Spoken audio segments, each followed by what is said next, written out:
ইনশাআল্লাহ আজকের লেকচার যাদের কানে যাবে, আমরা যদি না খেয়েও মরে যাই, আল্লাহ পাক না খেয়ে মারবেন না ইনশাআল্লাহ। রিজিক আছে, খাবো ইনশাআল্লাহ। কিন্তু হয়তো বা অভাব হবে, টাকা পয়সা একটু কম হতে পারে, অন্যের 10তলা ফ্ল্যাট হবে, আমার হবে না, ঠিক আছে, অন্যের এত বিঘা বিঘা জমি আমার হয়তো হবে না, কিন্তু ইনশাআল্লাহ তাআলা এই যে দুনিয়ার মুসাফিরের জীবনটা, এটা মুসাফিরের জীবন না? মুসাফিরের জীবনটা কেটেই যাবে ইনশাআল্লাহ। কাটবে না? যে কোনোভাবে কেটে তো যাবেই ইনশাআল্লাহ। এই যে পরকালের জীবনটা একটা চেতনার শক্তি, জানেন?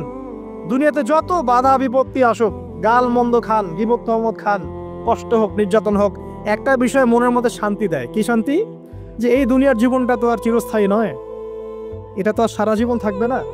ইনশাআল্লাহ এই অবস্থা আস্তে আস্তে পরিবর্তন হয়ে যাবে। ফাইন্না মাআল উসরি ইউসরা, পরকালে ইনশাআল্লাহ পাবো। দুনিয়াতে না পেলে কি হয়েছে, পরকালে পাবো ইনশাআল্লাহ।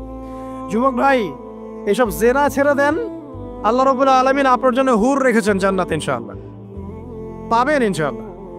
এটা ছেড়ে দেন, সুদ ছেড়ে দেন, আল্লাহ পাক আপনার জন্য হাউজে কাউসার রাখছে ইনশাআল্লাহ, ঠিক আছে? অন্যায় পাপ ছেড়ে দেন, আল্লাহ রাব্বুল আলামিন আপনার জন্য জান্নাত রেডি করে রাখছে ইনশাআল্লাহ। এই দুনিয়ার জীবনটা ধোঁকা, একটা ছোট্ট জীবন, পুরা ধোঁকা, কিচ্ছু নাই এর মধ্যে। আমার কথা শোনেন, এই দুনিয়ার জীবনে কিছুই নাই। চারপাশে অনেক কিছু মনে হবে, আপনার বাড়ি আছে, গাড়ি আছে, স্ট্যাটাস আছে, টাকা পয়সা, প্রতিপত্তি সব আছে। আদতে আপনি একা, আদতে আপনাকে একাই কবরে যাওয়া লাগবে, একাই আল্লাহর সাথে হিসেব নিকাশ দিতে হবে। কেউ নাই সাথে, আমাদের সাথে কেউ নাই। কিন্তু আপনি মনে করছেন যে সেলিব্রিটিজম, বড় আমি পলিটিক্যাল নেতা হয়েছি, আমাকে সবাই চেনে, আমি ইকোনমিক সেক্টরে লিড দেই, রাষ্ট্রকে লিড দেই, আমি ধর্মতাত্ত্বিক ক্ষেত্রে লিড দেই, আমাকে দেখলে মানুষ বাহবা দেয়, ইত্যাদি ইত্যাদি। দিন শেষে আমি একা, আপনিও একাই, আমাকেও একাই যেতে হবে, আপনাকেও একাই যেতে হবে। এগুলো সব চারপাশের খালি অন্ধ মোহ, আর কিচ্ছু না। তো এই মোহের মধ্যে ঢুকে পড়বেন, আল্লাহ পাক তৌফিক এনায়েত করুন। নবী সাল্লাল্লাহু আলাইহি ওয়াসাল্লাম বারবার বলতেন, আল্লাহুম্মা ইন্নী আউযু বিকা মিন ফিতনাতিদ দুনিয়া, বলতেন না? হে আল্লাহ, আমি এই দুনিয়ার ফিতনা থেকে তোমার কাছে আশ্রয় প্রার্থনা করছি। ওয়া ইন্নী আউযু বিকা মিন ফিতনাতিন নিসা, আমি মহিলাদের ফিতনা থেকেও আশ্রয় প্রার্থনা করছি। আরো দোয়া করতেন, আল্লাহুম্মা ইন্নী আউযু বিকা মিন আযাবিল কবর, হে আল্লাহ, আমি কবরের আযাব থেকে আশ্রয় প্রার্থনা করছি। ওয়া আযাবি জাহান্নাম, জাহান্নামের আযাব থেকে আশ্রয় প্রার্থনা করছি। ওয়া মিন ফিতনাতিল মাহইয়া ওয়াল মামাত, জীবন মৃত্যুর ফিতনা থেকে আশ্রয় প্রার্থনা করছি। আসুন, আইয়ামে জাহিলিয়াতের আরেকটা বড় পাপ ছিল, যে এক ভাই বলেছেন, সেটা হচ্ছে নারীর অবমাননা। কে বলেছে এই কথাটা? সামনে একজন। হ্যাঁ, আইয়ামে জাহিলিয়াতের অন্যতম একটা সেরা পাপ ছিল কি? নারীর অবমাননা। এটা নিয়ে কি বলতে হবে? এখন ধর্মের মধ্যেও আমরা নারীদেরকে অবমাননা করছি। বহু নামাজি ব্যক্তি আছে আমাদের মধ্যে, দেখবেন বোনের সম্পত্তি দেয় নাই, মেয়েকে শিক্ষিত করতে যাচ্ছেন না। কেন যাচ্ছেন না? ওর কি অধিকার নাই শিক্ষার? আপনি কি জানেন যে আয়েশা রাদিয়াল্লাহু আনহার কাছে বহু সাহাবী হাদিসের তালিম নিয়েছেন, বহু হাদিস শিখিয়েছেন কে? মা আয়েশা রাদিয়াল্লাহু আনহা। তো তিনি যদি শিক্ষিত না হতেন, শেখাতে পারতেন? তো মেয়েদের শিক্ষার দরকার আছে না? হ্যাঁ, কি বিষয় দরকার? তাদের উপযুক্ত পরিবেশ নিশ্চিত করতে হবে, নিরাপত্তা, পর্দা, এগুলো নিশ্চিত করতে হবে। তারপরে মেয়েদেরকে আপনি অবশ্যই শিক্ষিত করবেন। ঘরের কোণে বসে রাখতে কে বলেছে?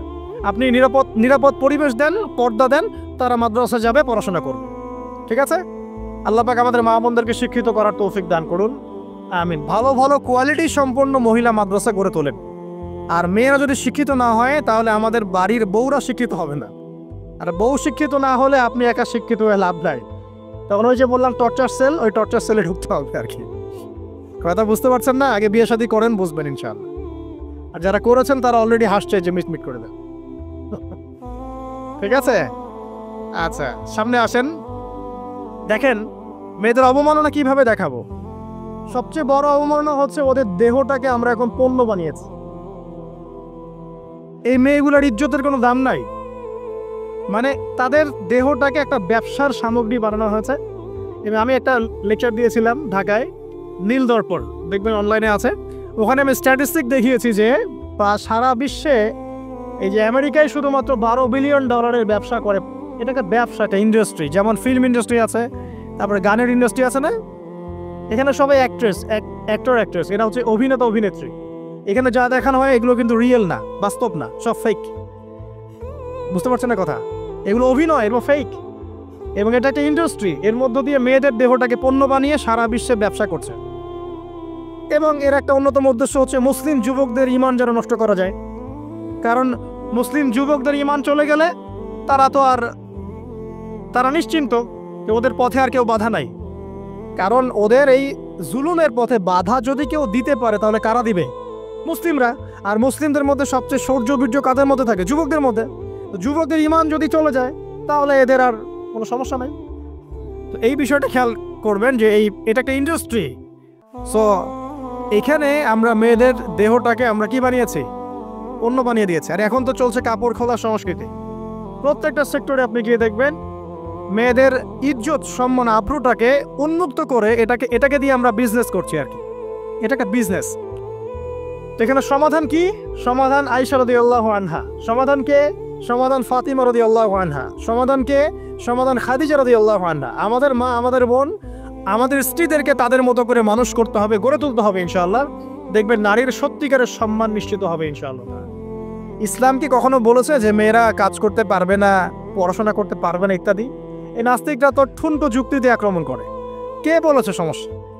এমন ইসলামিক স্টেট আছে যেখানে একটা স্টুডিও, মনে করি স্টুডিও, ছবি তোলা হয় কথার কথা, সেখানে সব কর্মী মহিলা, কোনো পুরুষ নাই। একটা মাদ্রাসা, সমস্ত কর্মী মহিলা, কোনো পুরুষ নাই। একটা স্কুল, সবাই মহিলা, কোনো পুরুষ নাই। ওখানে মেয়েরাই পড়ে, মেয়েরাই শেখায়। জায়েজ না জায়েজ বলেন? একটা নিরাপদ পরিবেশে যদি মেয়েরাই মেয়েদের দায়িত্ব নিয়ে পড়াশোনা করায়, ব্যবসা করে, অন্য কিছু করে, জায়েজ না জায়েজ? তাহলে পরিবেশ নিশ্চিত করাটা হচ্ছে চ্যালেঞ্জ।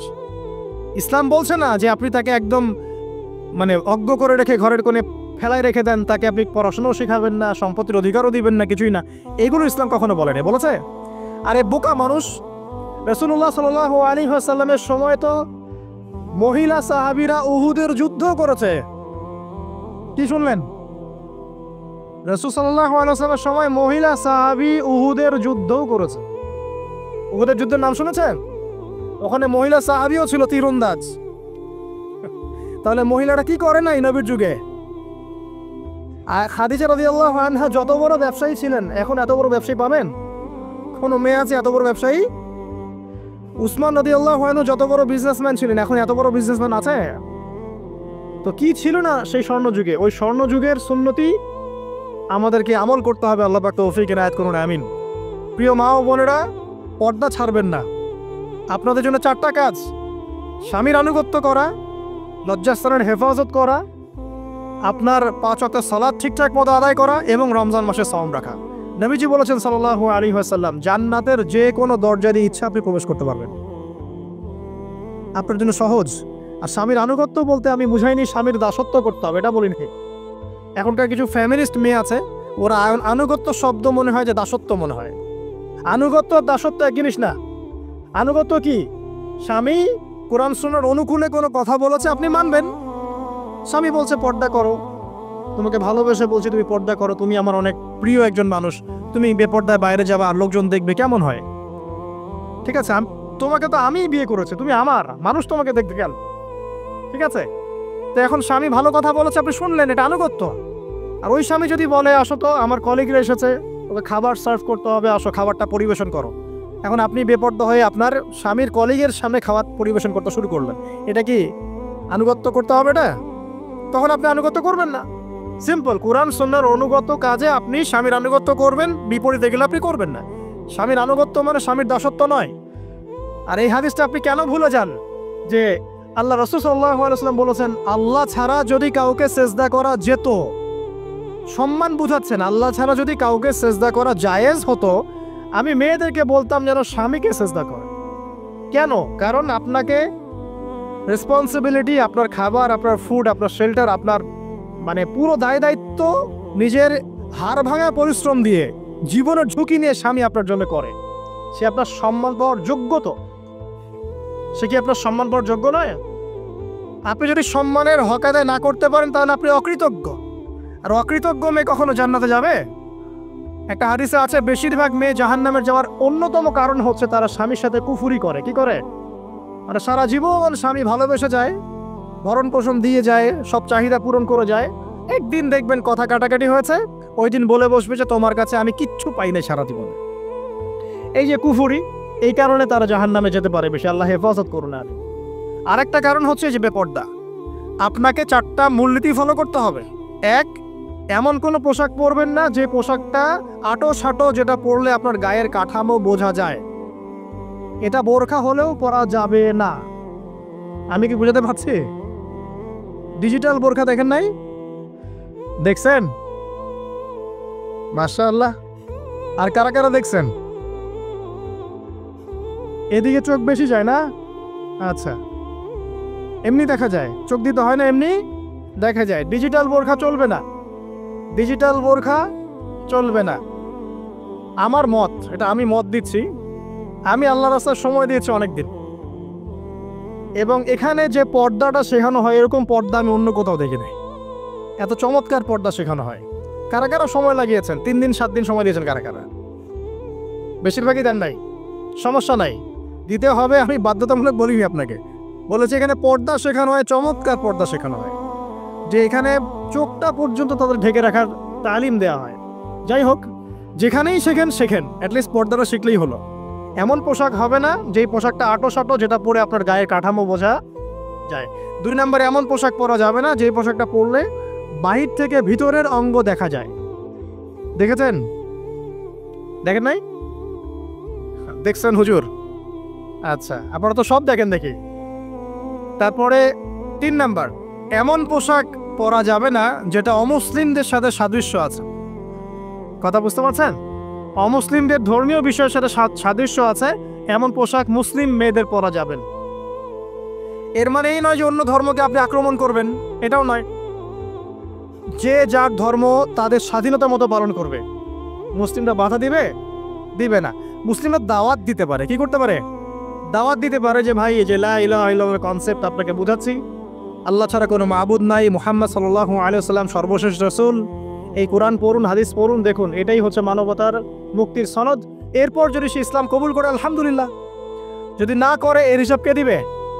সে নিজে দিবে। এর হিসাব কি আমাকে দেওয়া লাগবে? দেওয়া লাগবে না। তো অমুসলিমদের সাথে সাদৃশ্য আছে এমন পোশাক চলবে না। আর 4 হচ্ছে, পুরুষরা মেয়েদের পোশাক পরতে পারবে না, মেয়েরা পুরুষদের পোশাক পরতে পারবে না। জি, আপনাদেরকেই বলছি, আপনারা জিন্স পরতে পারবেন না, মেয়েদেরকে বলছি, এবং টি শার্ট পরতে পারবেন না।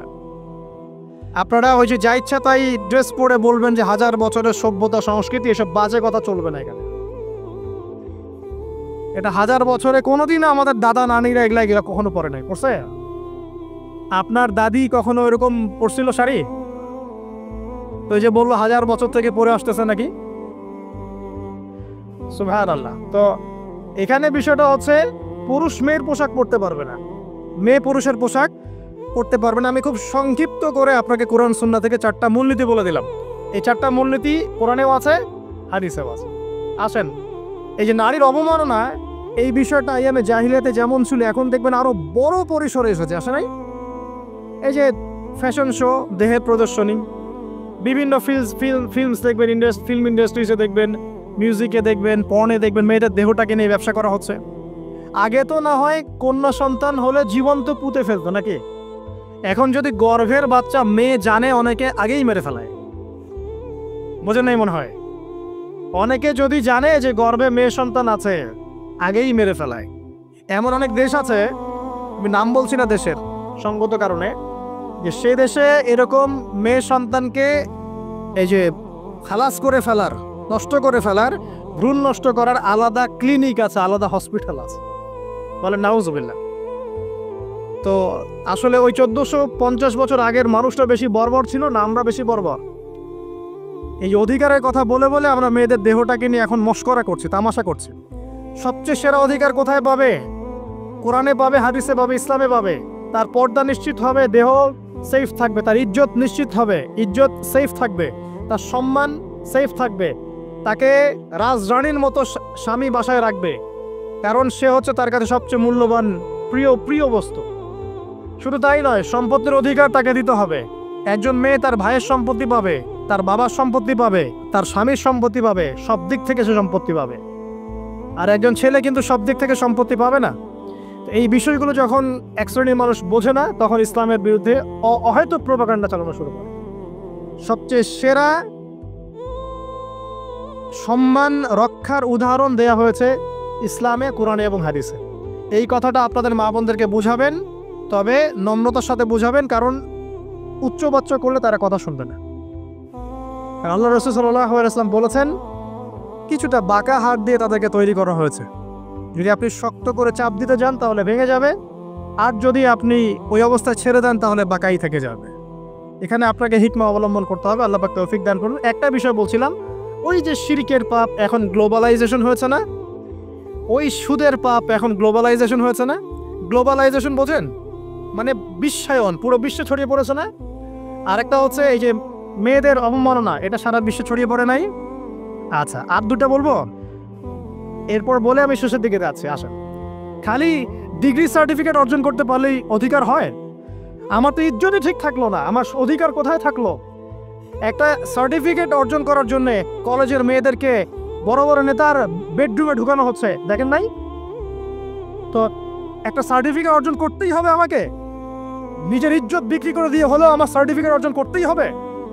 লাথি মারি এসব পড়াশোনার পিছনে, দরকার নেই আমার পড়াশোনা। পড়ছে বাসায়, এলাকায় এলাকায় মহিলা মাদ্রাসা করেন, মাদ্রাসায় মেয়েদেরকে পড়ান। আমি খুব দুঃখের সাথে বলছি, অনেক মাদ্রাসাতেও এরকম ঘটনা কিন্তু ঘটেছে না?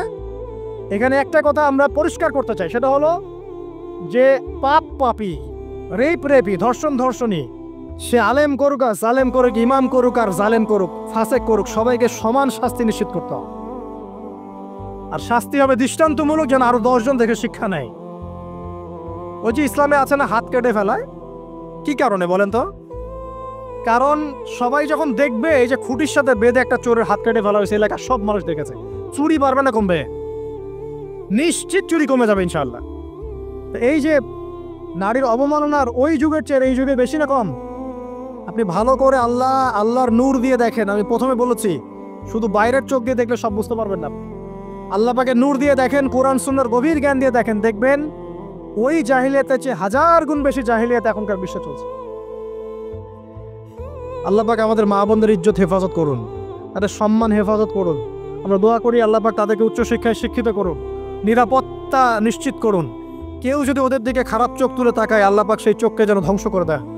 আল্লাহ পাক তাদের ইজ্জতের প্রতি যদি কেউ খারাপভাবে হাত বাড়ায়, তাদের শাস্তি যেন নিশ্চিত করা তৌফিক আল্লাহ পাক আমাদেরকে দান করে। আল্লাহ পাক আমাদের মা বোনদেরকে মহামূল্যবান মনে করে আমাদেরকে হেফাজত করার তৌফিক দান করুন, আমিন। আর তাদেরকে যারা নগ্ন করতে চায়, আল্লাহ পাক এদেরকে ধ্বংস করে ছেড়ে দিন, আমিন। আল্লাহ পাক বলেছেন, যারা চায় মুমিন মুসলিমদের সমাজে অশ্লীলতা ছড়িয়ে পড়ুক, দুনিয়া এবং আখিরাত উভয়ে জাহানে আল্লাহ পাক এদেরকে ধ্বংস করবেন ইনশাআল্লাহ। আরেকটা বলে শেষ করি, সেটা হলো, কয়টা বলেছি ভাই জাহিলিয়াত? ইমাম মুহাম্মদ বিন আব্দুল ওয়াহাব রাহিমাহুল্লাহ, তার একটা বইয়ের মধ্যে 1000টা জাহিলিয়াত আছে। আমি 5টা বাছাই করেছি। কয়টা? 5টা। কয়টা বলেছি? 4টা। এক হচ্ছে কি বলেছিলাম? শিরক, আছে না নাই? রিবা এখন আছে না নাই? 3 নম্বর কি ছিল? মাদক। আর 4 নম্বর নারীর অবমাননা। মাদক তো বুঝলেন, এটা তো আমার চেয়ে আপনারা ভালো বুঝেন, মাদক সব জায়গায় আছে। আরেকটা কথা বলি, দেখুন মাদক নিয়ে একটা কথা বলি, শুনুন। আপনাদের কি কখনো গায়ে কখনো ফোড়া হয়েছে? কার কার গায়ে ফোড়া হয়েছে বলি, হাত তুলে। কেমন ব্যথা? ফোড়া ফেটে গেলে কি বের হয়? রক্ত আর পুঁজ বের হয়, তাই তো? তো নবী সাল্লাল্লাহু আলাইহি ওয়াসাল্লামকে সাহাবীরা পরে জিজ্ঞাসা করলেন, ইয়া রাসূলুল্লাহ, কোন পাপের কারণে তাদেরকে এই শাস্তি দেওয়া হচ্ছে? নবী করিম সাল্লাল্লাহু আলাইহি ওয়াসাল্লাম বললেন, তাদেরকে এই শাস্তি দেওয়া হচ্ছে একটা পাপের কারণে, সেটা হলো মাদক দ্রব্য সেবন করা। আর ওই পানীয়টার নামও নবীজি বলে গেলেন, তার নাম হচ্ছে তিনাতুল খাবাল। কি নাম? তিনাতুল খাবাল। এই তিনাতুল খাবাল মানে জাহান্নামীদ রক্ত এবং পুঁজ, এটা খেতে দেয়া হচ্ছে মাদক দ্রব্য সেবনকারীদের জন্য। আল্লাহ রাসূল সাল্লাল্লাহু আলাইহি ওয়াসাল্লাম বলেছেন, কোনো ব্যক্তি যদি মাদক সেবন করে, তার 40 দিনের নামাজ কবুল হবে না।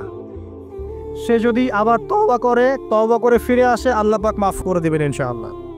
যদি আবারও মাদক খায়, আবার 40 দিনের নামাজ কবুল হবে না। তারপর যদি আবার তওবা করে, আবার আল্লাহ মাফ করে দিবেন ইনশাআল্লাহ। তারপর যদি আবার মাদক খায়, আবার 40 দিনের নামাজ কবুল হবে না। তারপর যদি আবার তওবা করে, আবার আল্লাহ মাফ করে দিবেন। তারপরে যদি আবার মাদক খায়, তখন আল্লাহ রাব্বুল আলামিন তাকে তিনাতুল খাবাল পান করান। প্রিয় ভাইরা, আপনারা মুসলিম না? আমরা মুসলিম না? মুসলিম যুবকদের সবচেয়ে সেরা অস্ত্র হচ্ছে ঈমান এবং নৈতিকতা।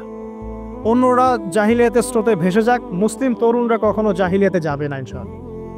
আমার সাথে ওয়াদা করেন যে কোনো প্রকার মাদক দ্রব্যের সাথে সংশ্লিষ্ট থাকবেন না। একটা সিগারেটও কখনো টান দিবেন না, কারণ সিগারেটটা কি, সিগারেট আপনাকে আস্তে আস্তে অন্য মাদকের দিকে নিয়ে যাবে।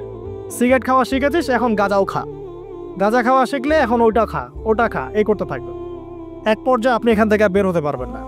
এখানে আপনার দেহের ক্ষতি, আপনার মস্তিষ্কের ক্ষতি, আপনার পরিবারের ক্ষতি। এমন আপনি যদি পরবর্তীতে গিয়ে পরিবার গঠন করতে চান, আপনি সুখী পরিবারও গঠন করতে পারবেন না, কারণ ভিতর থেকে আপনি নিজেকে শেষ করে ফেলেছেন। দুইটা ভয়ঙ্কর পাপের কথা বলে দেই। এই দুইটা পাপে যারা আসক্ত হয়ে আছে, তারা তওবা করে ফিরে আসলে পরেও সারা জীবন তাদেরকে এটা সাফার করতে হবে। কথা বুঝতে পারছেন না? তওবা করে ফিরে এসেছেন মনে করে, তারপরেও আপনাকে সারা জীবন এই পাপের ফলটা ভোগ করতে হবে। এক, মাদকদ্রব্য। দীর্ঘদিন সেবন করেছেন, তওবা করেছেন, ফিরে এসেছেন, আল্লাহ হয়তো মাফ করে দিয়েছেন, আল্লাহ পাক মাফ করে দিয়েছেন, বাট আপনি আপনার দেহের যে ক্ষতিটা করে ফেলেছেন এটা পোষাতে পারবেন না। এক নাম্বার। দুই, তখন আপনি যদি বিয়ে করেন, আপনি স্ত্রীকে সন্তুষ্ট করতে পারবেন না। হ্যাঁ। দুই নাম্বার হচ্ছে এই যে গোপনে যুবকরা যে পাপটা করে, মাস্টারবেশন, যেটাকে আমরা বলি হস্তমৈথুন।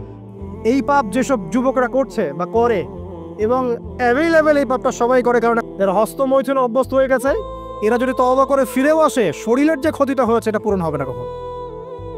দেখেন, আমার মতো বয়সে, আমার চেয়ে প্রায় 10 বছর বয়স আগেই তারেক বিন জিয়াদ স্পেন জয় করেছিল। আমার যে বয়স এখন চলছে 30 পার হয়ে গেছে, এর চেয়ে আরও প্রায় 10 বছর আগে মুহাম্মদ বিন কাসিম এই সিন্ধু জয় করেছিল।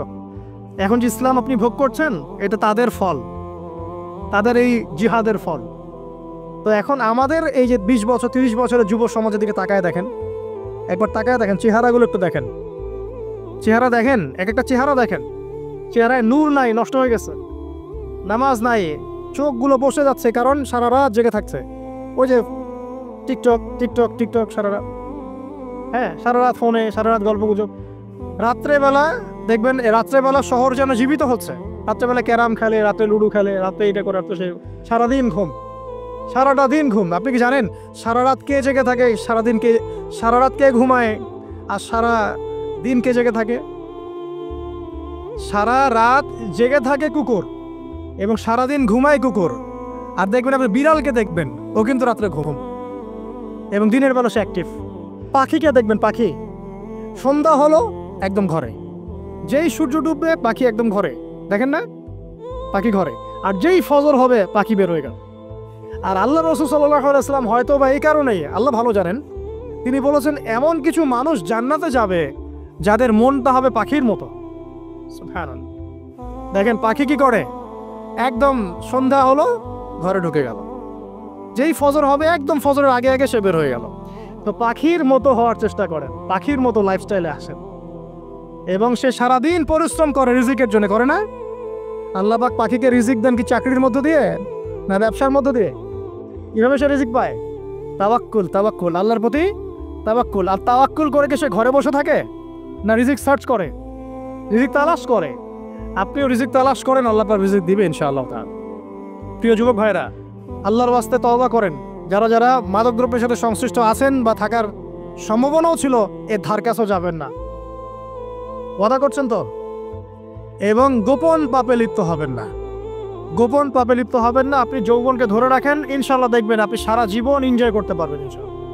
কিন্তু যদি এখন নিজেকে শেষ করে ফেলেন, এখন নিজেকে শেষ করে ফেললে আপনি বিয়ে করলে পরেও দেখবেন আপনি পস্তাচ্ছেন।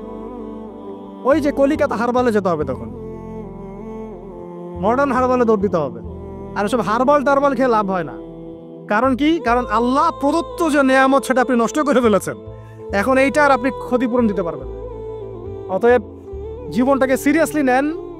মুসলিম তরুণ যুবকদেরকে উদ্দেশ্যে বলছি যে আপনারা কায়িক পরিশ্রম করেন, কায়িক পরিশ্রম করেন। 5 ওয়াক্ত সালাতটা আল্লাহর ওয়াস্তে নামাজে মসজিদে এসে পড়েন। বেশি কিছু করতে বলছি না ভাই, আমার কথা শোনেন, বেশি কিছু করতে বলছি না। আল্লাহর ওয়াস্তে 5 ওয়াক্ত নামাজটা মসজিদে পড়েন, পারবেন না? আচ্ছা, ডেইলি 10টা পৃষ্ঠা করে কোরআন তেলাওয়াত করেন, পারবেন? আল্লাহ তৌফিক দান করুন। ডেইলি 2-4 টাকা করে সদকা করেন, পারবেন?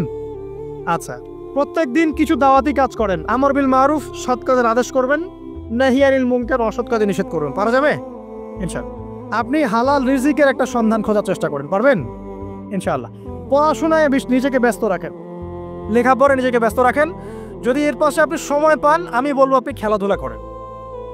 যদি সময় কিছু বের করতে পারেন, কায়িক কিছু পরিশ্রম করেন, প্রয়োজনে কিছু কসরত করেন, জিম করেন, খেলাধুলা করেন। তারপরেও পড়নে যায় না, তারপরেও গার্লফ্রেন্ডের পিছনে সময় নষ্ট করেন না, তারপরেও যে টিকটক, ফেসবুক, ইউটিউব দিয়ে পড়ে থাকেন।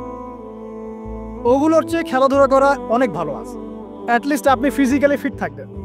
অনেকে বলতে পারে যে এটা না করলে হয়, এটা বাজে কাজ, সময় নষ্ট। আমি মনে করি এখনকার যুবকরা যেসব পথে সময় নষ্ট করছে, এর চাইতে অ্যাটলিস্ট খেলাধুলা করলে ভালো ছিল। একটা সময় ছিল না, আজকে থেকে 10 বছর আগেই প্রচুর খেলা হতো না? ক্রিকেট হতো, ফুটবল হতো, এই ব্যাডমিন্টন হতো শীতকালে, তাই না? খেলার লিপ্ত থাকলে কিন্তু আমাদের মধ্যে একটা হৃদ্যতা, একটা বন্ড তৈরি হতো, একটা বন্ড। আমরা অনেক টুর্নামেন্ট খেলতাম না? এখন দেখবেন কিচ্ছু নাই, সব বন্ধ, খালি ফোন, সারাদিন কি ফোন। এটা আরও কি ডেঞ্জারাস না? এভাবে তাদের ফিজিক্যাল বডিটা নষ্ট হচ্ছে, মেন্টাল স্ট্রেংথটাও নষ্ট হচ্ছে। এর চেয়ে বরং তারা যদি কোনো কসরত করে, এটা অনেক ভালো হবে। এটা আমার মত, এটা আমি কোরআন সুন্নাহ থেকে কোনো কথা বলছি না। আল্লাহ পাক বোঝার তৌফিক দেখ। শেষ কথা হলো, আইয়ামে জাহিলিয়াতের আরেকটা নির্মম বর্বরতা ছিল হচ্ছে গোত্রীয় দ্বন্দ্ব। কি ছিল? গোত্রীয় দ্বন্দ্ব। এটা দিয়ে আমি শেষ করছি। সেটা হলো কেমন গোত্রীয় দ্বন্দ্ব? মনে করেন একটা গোত্রের নাম বনু তামিম, একটার নাম বনু হানিফা, একটার নাম হচ্ছে বনু কোরাইজা, একটার নাম হচ্ছে মনে করেন বনু মখজুম, আর একটা হচ্ছে বনু আদি। এরকম অনেক গোত্র ছিল। এই গোত্রগুলোর মধ্যে আপোষে দ্বন্দ্ব চলতো, খুব সামান্য কারণে তারা দীর্ঘস্থায়ী যুদ্ধ করত। একটু বোঝার চেষ্টা করেন, খুব সামান্য কারণে তারা লম্বা লম্বা যুদ্ধ করত। একটা উটকে কেন্দ্র করে প্রায় 80 বছর যুদ্ধ হচ্ছে। কত বছর? 80 বছর। এখন আপনাকে বলি, এই যে জাহেলিয়াতের এই যে গোত্রীয় হানাহানি, মারামারি, কাটাকাটি, এটা কি এখন সারা বিশ্বে ছড়িয়ে পড়েছে কি পড়ে নাই? আল্লাহ নূর দিয়ে দেখেন, পড়েছে কি পড়ে নাই? দেশে দেশে হানাহানি বেড়েছে না কমেছে? রাসূলুল্লাহ সাল্লাল্লাহু আলাইহি ওয়াসাল্লাম 23 বছর নবুয়তের জীবনে যতগুলো জিহাদ করেছেন এবং সারিয়া করেছেন, এতে সব মিলে হয়তো 2 থেকে 3 হাজার মানুষও মারা যায় নাই।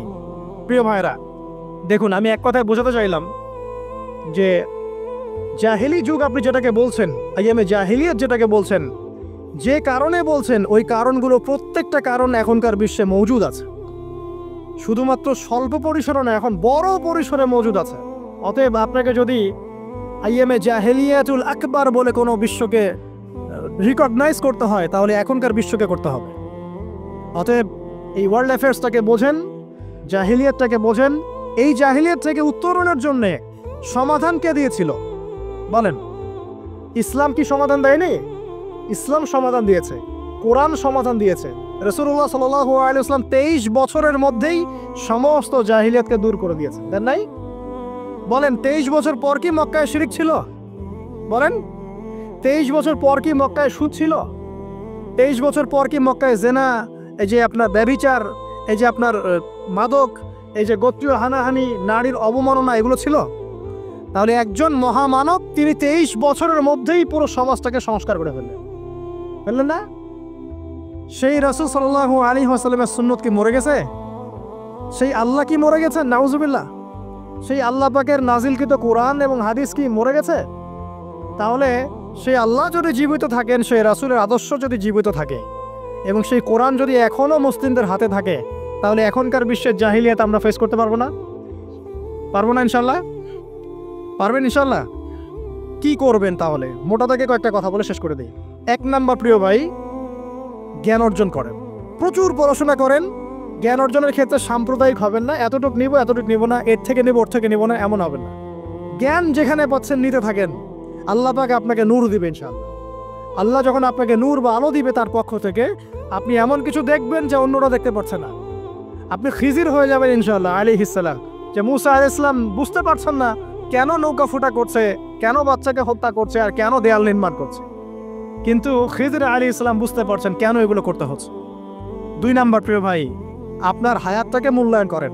আজকে তওবা করে ফিরে আসেন, 5 ওয়াক্ত নামাজি হয়ে যান, সময় অপচয় বন্ধ করেন, যৌবনকালটাকে কাজে লাগান, সিরিয়াস হন, জীবনটার ব্যাপারে সিরিয়াস হন। জীবনটা কিন্তু হেলায় খেলার বিষয় না। একবার চলে গেলে, একবার মউত হয়ে গেলে কান্নাকাটি কোটি কোটি বছর করলে আল্লাহ পাক আর দ্বিতীয়বার পৃথিবীতে ফিরাই দিবে না, দিবে? তো কি কারণে আমরা আমাদের সময়টাকে হেলায় নষ্ট করছি? সুযোগ আছে কোনো সুযোগ নাই। যেই কাজের পরকালীন কোনো ফায়দা নাই সেই কাজে আমি নাই। সোজা কথা বোঝেন? যেই কাজে পরকালের কোনো ফায়দা নাই সেখানে আমি নাই, এরকম আকীদা লাগবে। ইলম অর্জন করবেন কেন? পরকালের ফায়দা আছে তাই। নামাজ কেন পড়বেন? পরকালে ফায়দা আছে তাই। প্রেমের সম্পর্ক করব না কেন? পরকালে ফায়দা নাই তাই। এই মিউজিক শুনবো না কেন? আমি পরকালে কোনো ফায়দা নাই তাই। আমি অহেতুক এসব টিকটকের পিছনে ঘুরবো না কেন? পরকালে কোনো ফায়দা নাই তাই। যে কাজ পরকালে ফায়দা দিবে আমি সেই কাজে আছি। পারা যাবে ইনশাল্লাহ। আল্লাহ তৌফিক দান করুন। যুবক ভাইদেরকে আমি অনুরোধ করবো যে আপনাদের যৌবনটা আগামী মুসলিম উম্মার ভবিষ্যৎ। এই যে বলে না যে জাতির কাণ্ডারি হবে অমুক তমুক, কেউ জাতির কাণ্ডারি হতে পারবে না। জাতির কাণ্ডারি যদি হতে চায় তাহলে মুসলিম যুবকরাই হতে পারবে ইনশাআল্লাহ। যারা সারাদিন হকি স্টিক নিয়ে ঘুরছে আর নির্মমভাবে মানুষকে মারছে, এরা জীবনেও জাতিকে কিচ্ছু দিতে পারবে না। ফাসাদ সৃষ্টি করা ছাড়া কিচ্ছু করতে পারবে না। দেশকে, জাতিকে এবং উম্মাকে যদি এগিয়ে নিতে হয় শুধু মুসলিম যুবকরাই পারবে ইনশাআল্লাহ। এবং কারা পারবে? যারা অন্য ধর্মের মানুষ কিন্তু মনটা স্বচ্ছ সৎ, তারাও পারবে। যাদের মনে সততা আছে অন্য ধর্মের হলেও তারা পারবে ইনশাআল্লাহ। যার মনে সততা নাই সে পারবে না। করাপ্টেড, দুর্নীতিপূর্ণ মন নিয়ে কখনো দেশের খেদমত, জাতির খেদমত করা যায় না। বাংলাদেশের সবচেয়ে বড় সমস্যা দুর্নীতি। বাংলাদেশের 1 নম্বর সমস্যা দুর্নীতি। দুর্নীতি যদি না থাকতো আর সমস্ত কালো টাকা যদি সাদা করা যেত, বাংলাদেশের মানুষকে আজকে না খেয়ে মরতে হতো না। সামনের দিনগুলো কঠিন হবে, ভয়াবহ হবে, এটা সবাই বুঝতে পারছে, হয়তো শুধু আপনারা পারছেন না। আল্লাহ পাক আপনাদেরকে বোঝার তৌফিক দান করুন, আমিন। সামনে যান, নিজের জীবনকে কাজে লাগান, যৌবনকে কাজে লাগান, একটা হালাল রিজিক সার্চ করেন। অল্প রিজিকে সন্তুষ্ট হয়ে যান, উচ্চাভিলাষী হবেন না। উচ্চাভিলাষী হওয়ার দরকার নাই, যতটুকু আসছে আলহামদুলিল্লাহ, এটুকুর মধ্যেই সন্তুষ্ট থাকেন, পারবেন ইনশাআল্লাহ। সামনে যাবেন, আদর্শ পরিবার গড়বেন, পরিবারের মধ্যে ইসলাম থাকবে। পরিবারের পিতা হবে ইব্রাহিম, পরিবারের সন্তান হবে ইসমাইল, পরিবারের স্ত্রী হবে হাজরা অথবা সারা আলাইহিস সালাম। দিনদার ছেলে নাই, বিয়ে নাই, দিনদার মেয়ে নাই, বিয়ে নাই। ওই যেটা আপনি মনে করছেন রূপ সৌন্দর্য হাবিজাবি, কিচ্ছু থাকবে না ভাই, কিচ্ছু থাকবে না। 1 বছর 2 বছর পরে সব শেষ। দিনদার স্ত্রী পাবেন, চোখ বন্ধ করে বিয়ে করে ফেলবেন। আর দিনদার স্বামী পাবেন, বিয়ে করে ফেলবেন। আমার স্বামী কত বড় ব্যাংকের চাকরি করে, কত বড় ডিগ্রি, কত বড় সার্টিফিকেট, এটা পরের ইস্যু। আগের ইস্যু হচ্ছে আমার স্বামী নামাজ পড়ে কিনা, এই লোক আমার স্বামী হতে যাচ্ছে, এর দাঁড়িয়ে আছে কিনা, ইসলাম পালন করে কিনা, ইসলামের প্রতি ভালো ধারণা আছে কিনা, সে আমাকে পর্দায় রাখবে কিনা, এগুলো বড় জিনিস। পরিবার গড়ব ইসলামিক ভিত্তিতে, ইসলাম নাই পরিবার নাই।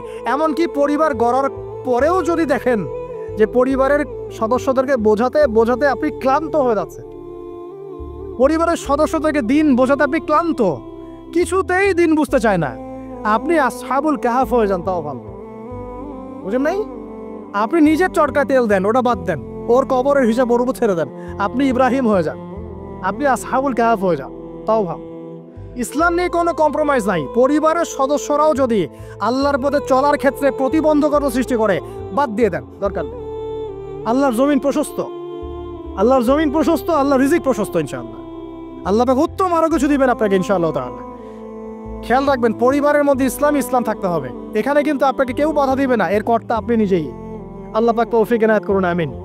পাশাপাশি সৎ কাজের আদেশ করেন, অসৎ কাজে নিষেধ করেন।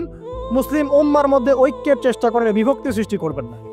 সবার মধ্যে ভালো জিনিস আছে, নিয়ে নেন, খারাপগুলো ছেড়ে দেন।